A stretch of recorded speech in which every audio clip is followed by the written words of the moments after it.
few points on the Game Boy Advance. First, the AGS 101 was the best handheld design ever, until the DS Lite. Second, and related, the AGS 101 is the second best handheld design ever. Third, the Game Boy Advance had a huge library of great games. Fourth, and related, the Game Boy Advance had a huge library of shitty licensed games. That's the thing about the Game Boy Advance. It was a really popular platform, but especially for kids. So for every Minish Cap, or Metroid Fusion, or Advance Wars, or whatever, you got 5 licensed games for kids that all looked and played pretty much the same. And that's what I've been noticing as I go back and play these licensed GBA games. It's not that they're terrible games, really. It's just that they're all the same game. And it's a really generic one, too.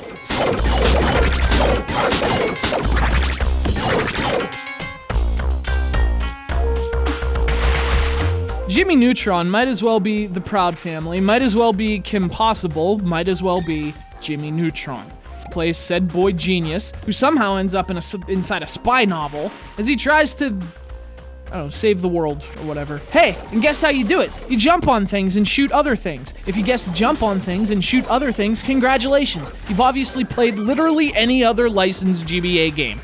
It's like Deja Vu the video game. And it's not even the original. This is Deja Vu 2.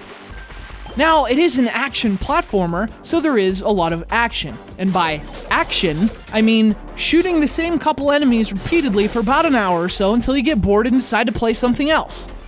I guess action platformer sounds more concise. You have a laser gun, which you better get used to because it's pretty much your only weapon. You get some secondary weapons, but most of the time you're just using this one. And by using, I mean, well, you get it. We've already been through this.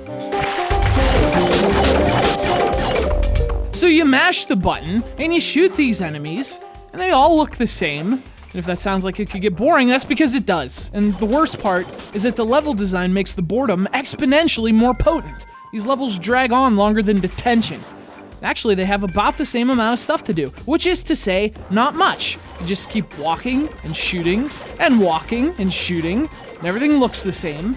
It's tough to know where you are, or have any feeling of progress, when every area within the level looks like the area you just came from. And since the gameplay is also so repetitive, man, it's like a detention vortex playing this game. And that level design is a huge blow. Because your objective in each one is to find 3 objects, which are basically keys. Find all 3, you can go to the next level. But I mean, think about that within the context of this game. So you basically have to explore levels that look the same from one screen to the next, with gameplay that's unchanged for the entire game.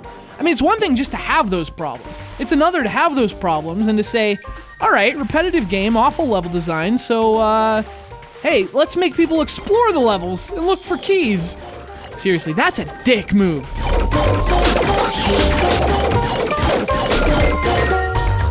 Now, on a positive note, the presentation isn't terrible. The game looks okay, it sounds okay, and the music's generic. But then again, so is everything else. Can't expect much more. Besides, this game has bigger problems to deal with. Specifically that it's boring as shit. And not only that, there's only 4 levels. So not only is what's there very repetitive, there's also not much there. Which, in a way, is kind of fortunate, because this game sucks. Thanks to our friend Salvatore from Philadelphia for sending it in, and continuing to demonstrate that even the best systems have their drawbacks. It's Jimmy Neutron, Jet Fusion for the Game Boy Advance. Shit Fusion.